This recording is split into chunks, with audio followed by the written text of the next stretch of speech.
Her kan vi så se en grønkorn eller en kloroplast, kan man også kalde det.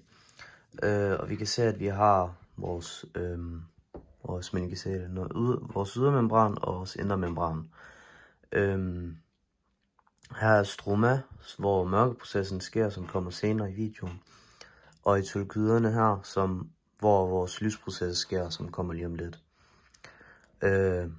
Og her er granum, så hvor de her tylokyder, de er stablet op i hinanden.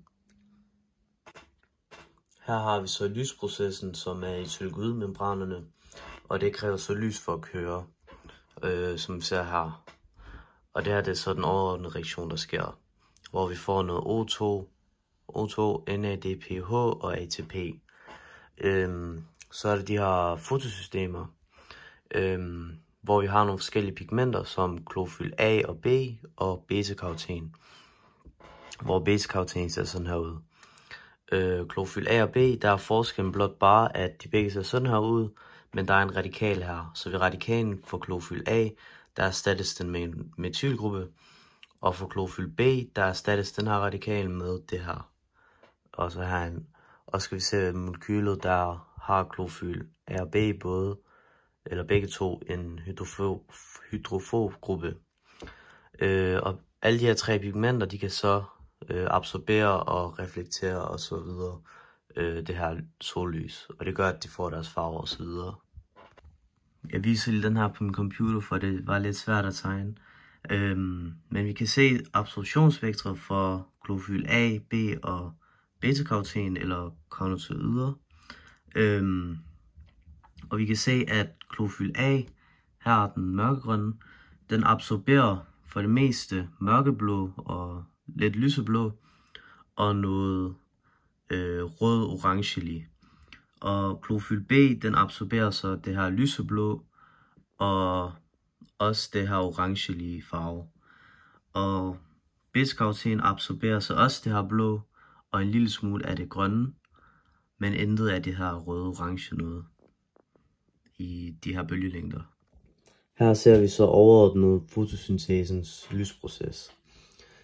Først så starter det med, at lys det rammer fotosystem 2, og det er så her, hvor elektronerne de bliver exciteret, og de anslås så videre til PQ plaskonyon.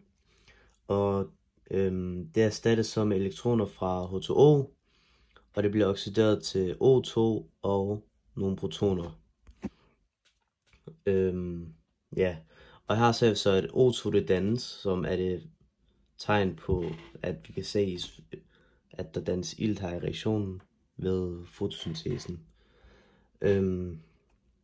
Og her i PQ, så bliver elektronerne så afleveret videre til CytBF, altså cytokrom BF-komplekset, som pumper protoner ind her i tylokydkomplekset.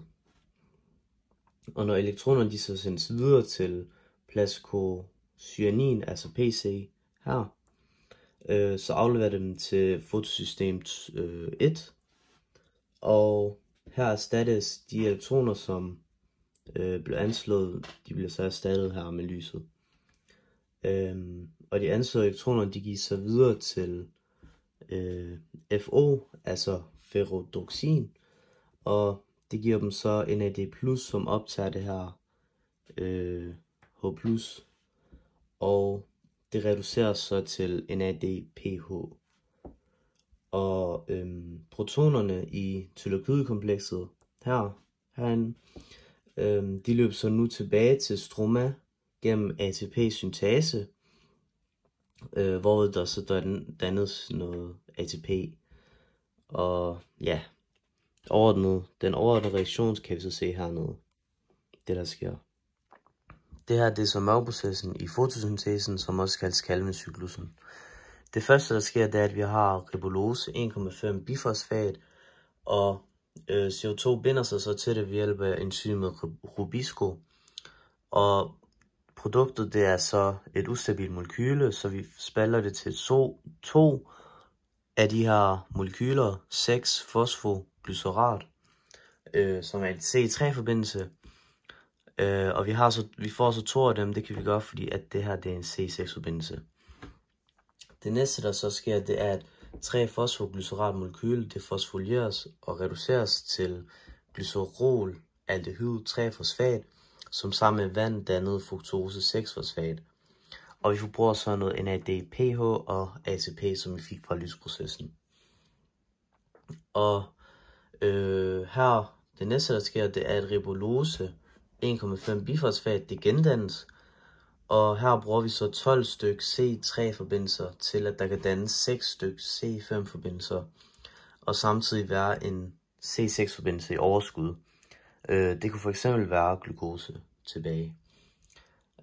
Det sidste, der så sker, det er, at Calvin-cyklusen den kører 6 gange for at producere en enkelt C6-forbindelse.